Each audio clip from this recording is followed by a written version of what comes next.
لیکن میرے بھائی یہ خاندانی صدقہ نہیں کہلائے گا، اس لیے کہ آپ نے تو بھرپور عیاشی کر لی نا. آپ کی تو 4 شادیاں معذرت کے ساتھ ہو گئیں، ایک جس کی ہو گئی ان کی بات کر رہا ہوں، اور آپ کی تو جناب یہ بھی ہو گیا وہ بھی ہو گیا، سارے کام ولیموں پہ بھی اڑا دیا، اور انویسٹمنٹ بھی دبا کے کر لی، کاروبار بھی ہو گیا، سب کچھ مزے تو اڑا لیے نا آپ نے. تو یہ نبی کی نظر میں افضل صدقہ نہیں ہے. افضل صدقہ یہ ہے، آپ صلی اللہ علیہ وسلم سے صحابی نے پوچھا یا رسول اللہ سب سے بہترین صدقہ کون سا ہے؟ آپ نے فرمایا وہ صدقہ ہے تأمل الغنا وتخشى الفقر، تمہیں امید ہو کہ اگر یہ پیسہ میں نے صدقہ نہیں کیا تو اس سے ڈبل بنا سکتا ہوں، پیسے سے پیسہ کما سکتا ہوں، یہ امید ہو، اس حال میں پیسہ صدقہ کرو. اور یہ بھی ڈر ہے کہ اگر کر دیا تو فیوچر میں غریب نہ ہو جاؤں. اس ملی جلی کنڈیشن میں جو صدقہ ہوگا نا وہ کیا کہلائے گا؟ خاندانی صدقہ. سمجھ میں نہیں آ رہی بات؟ تو اس لیے صدقات و خیرات میں یہ نہیں کہہ رہا، یہ تو حدیث میں بھی منع ہے کہ اتنا کر دینا کہ کل لوگوں کے محتاج بن جائیں، یہ تو جائز ہی نہیں ہے نا، کہ اپنے ضروری جو بیوی بچوں کے ہیں وہ تو بہرحال، لیکن صرف اتنا کر لیں کہ آپ جب یہ کہتے ہیں نا کہ میرے یہ چند ضروری کام ہو جائیں تو پھر میں یہ کروں گا، یہ الفاظ غلط ہیں. آپ یہ کہیں کہ میرے چند ضروری کاموں میں ایک اہم ترین کام یہ بھی ہے، تو یہ والا کام بھی ان ضروری کاموں کی طرح ترجیحی بنیادوں پہ کرنا ہے، اور یہ چند ضروری کام جس میں یہ بھی ہو جائیں تو پھر میں کیا ہو جاؤں گا؟ فری، پھر میری مرضی میں جہاں چاہے صدقہ کروں. بہت مشکل ہے بات سمجھا. تو بڑی انویسٹمنٹ جیسے بزنس پہ کرتے ہیں، بڑی انویسٹمنٹ جیسے شادی پہ کرتے ہیں، بڑی انویسٹمنٹ جیسے اپنے بچوں کی ایجوکیشن پہ کرتے ہیں، ایسے ہی ایک آدھ بڑی انویسٹمنٹ آخرت کے لیے بھی کرنی چاہیے. سمجھا پا رہا ہوں اپنی بات؟ لیکن وہ خاندانی انویسٹمنٹ ہو، مرے تو پتہ چلے کہ یار ایک ہسپتال ہے چل رہا ہے بھائی غریبوں کے لیے. سمجھتے ہو یا نہیں سمجھتے ہو؟ دیکھو گورے بھی بڑی بڑی انویسٹمنٹ کرتے ہیں لیکن ان کا کوئی بچوں کا ان پہ ٹینشن نہیں ہوتی نا، نہ بیوہ کا خیال ہے ان کو، نہ بچوں کا خیال ہے.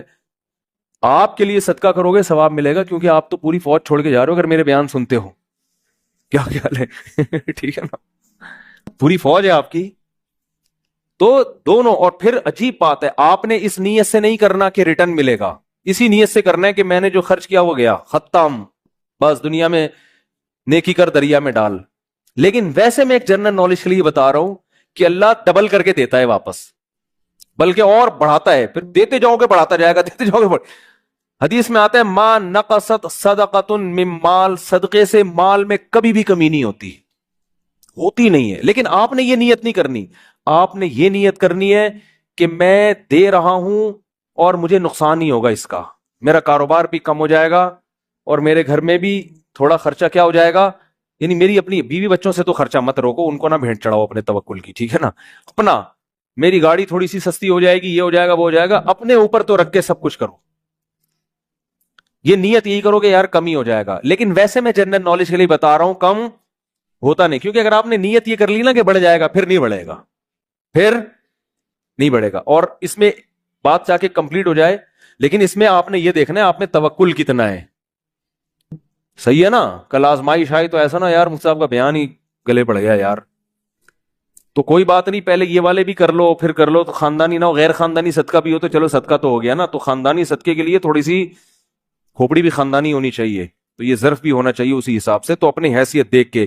لیکن میرا مقصد صرف یہ ہے کہ یار کچھ تو انویسٹمنٹ آخرت کے لیے بھی جوانی میں جب آپ کو ضرورت ہے، بڑھاپے کے لیے نہ رکھو. بڑھاپے میں اللہ اور توفیق دے دے گا. اور صدقہ ایسی چیز ہے جس کو ایک دفعہ عادت پڑتی ہے نا پھر ہاتھ رکتا نہیں ہے اس کا. آدمی بعض دفعہ ایک بڑا اماؤنٹ خرچ کرتا ہے کہ یار یہ میں بڑا اماؤنٹ خرچ کر رہا ہوں بس تاکہ ایک دفعہ ہو جائے، کل مروں کوئی بھروسہ نہیں، کل مر جاؤں تو صدقہ جاریہ ہوگا. تو ایک دفعہ کرو گے نا عادت ایسی پڑتی ہے اس کی، پھر کل دوبارہ یہ سوچ کے دوبارہ کرو. یہ اللہ کی طرف سے ایک نعمت ہے کہ جو کرتا ہے پھر اللہ اس کو صدقے کرنے کی توفیق دیتا رہتا. تو یہ سب سوچ سمجھ کے. تو ہاں اچھا، اس میں پھر 2 کام کرنے ہیں. کچھ صدقے تو پبلک کو دکھا کے کرنے ہیں، اپنے بچوں کو بھی بتاؤ، بیوی کو بھی بچاؤ، بھائی کو بھی بتاؤ، رشتہ داروں کو بھی بتاؤ. کیونکہ قرآن میں جگہ جگہ آتا ہے کہ نیک لوگ چھپا کے بھی صدقہ کرتے ہیں اور علانیت. دکھانے کا فائدہ یہ ہوگا پبلک کو ترغیب ہوگی کہ یار اس نے جب یہ ہسپتال بنا سکتا ہے، مدرسہ بنا سکتا ہے، یتیموں کی مدد کر سکتا ہے اور نہیں مرا ماشاءاللہ کھا رہا ہے، کچھ ہمیں بھی عبرت حاصل ہوگی کہ نہیں ہوگی. بچوں کو جب بتاؤ گے تو بچے کہیں گے یار میرے باپ نے اتنا کچھ کیا. جب وہ باپ بنیں گے تو ان کا بھی دل چاہے گا تبھی میں لوگوں سے کہتا ہوں اپنی بہنوں پہ خرچ کیا کرو لفافے میں, اور بچے کو بتاؤ دیکھو میں نے پھپھو کو تمہاری اتنے پیسے دیے, شو مارنے کے لیے نہیں, تاکہ وہ بھی آپ کی بہنوں آپ کی بیٹیوں پہ